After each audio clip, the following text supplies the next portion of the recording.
જયરત્ન ચાર રસ્તા પાસે ભર ઉનાળે ભૂવો પડ્યો। આ સ્થળે પાંચમી વખત ભૂવો પડતા પાલિકાના અધિકારીઓની કામગીરી પર ઉઠ્યા સવાલો।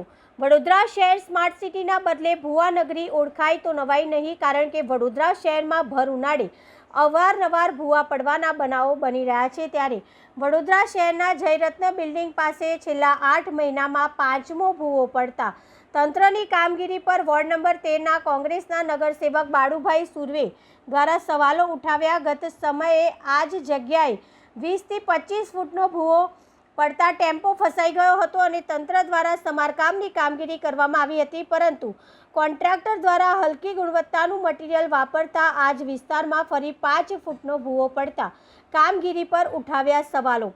વડોદરા શહેર ઇલેક્શન નંબર 13ના કોંગ્રેસના નગરસેવક બાળુભાઈ સુરવે દ્વારા તંત્ર પર આકરા પ્રહારો કર્યા હતા અને આ ભૂવાની વહેલી તકે સમારકામ કરવાની માંગ કરવામાં આવી હતી। જો સમારકામ નહીં કરવામાં આવે તો મ્યુનિસિપલ કમિશનરને પણ રજૂઆત કરવામાં આવશે।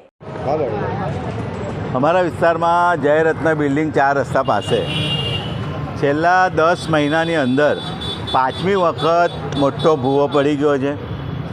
ગઈ વખત તો 22 કે 23 ફૂટ જેટલો મોટો ભૂવો પડેલો, 4 વ્હીલની આખી ગાડી અંદર ગરકાવ થઈ ગયેલી ને હમણાં એના પછી 4 વખતના આજે ફરીથી 5 થી 5.5 ફૂટ જેટલો મોટો ખાડો પડી ગયો છે। ને એનું કારણ એક જ કે જ્યારે બી પુરાણ કરવામાં આવે, જ્યારે બી પાણીની લાઈન કામ કરવાનું આવે, જ્યારે પુશિંગથી પેલા કેબલ નાખવામાં આવે, સંકલનના અભાવના લીધે જે તે લાગતા ઓળખતા અધિકારીઓ સ્થળ પર સુપરવિઝન ન કરવાના લીધે આવા મોટા મોટા વડોદરા શહેરમાં ભૂવા પડતા હોય છે। એક વખત ભૂવો પડે એટલે કોર્પોરેશનને 60-70 હજાર રૂપિયા ખર્ચો થાય। પાણીની લાઈન તૂટી જાય, વરસાદી ગટર તૂટી જાય, રોડાચારું નાખવું પડે, ગ્રાઉટિંગ કરવું પડે, ડાંબર નાખવી પડે, આટલો બધો ખર્ચો લોકોના પરસેવાના વેરાના પૈસા ખોટી રીતે ખર્ચાય અને તો પણ એનો રિઝલ્ટ ના મળે, યોગ્ય રીતે કામગીરી ના કરે। 5 વખત આવો મોટો ભૂવો એક જ જગ્યા પર પડી જાય। આ તો હજુ પાણી વરસાદ હોત તો કોઈ અંદર પડી જાય, કોઈ નાનો છોકરો પડી જાય, કોઈ સિનિયર સિટીઝન જતો રહે, કોઈ ગાડી પર જતા હોય, કોઈને ખબર ના પડી જાય તો કેવી પરિસ્થિતિ થાય। ને આ જગ્યા પર આપણે જે ઊભા છે તે 3-3, 4-4 ફૂટ પાણી રોડ પર ભરેલું હોય છે।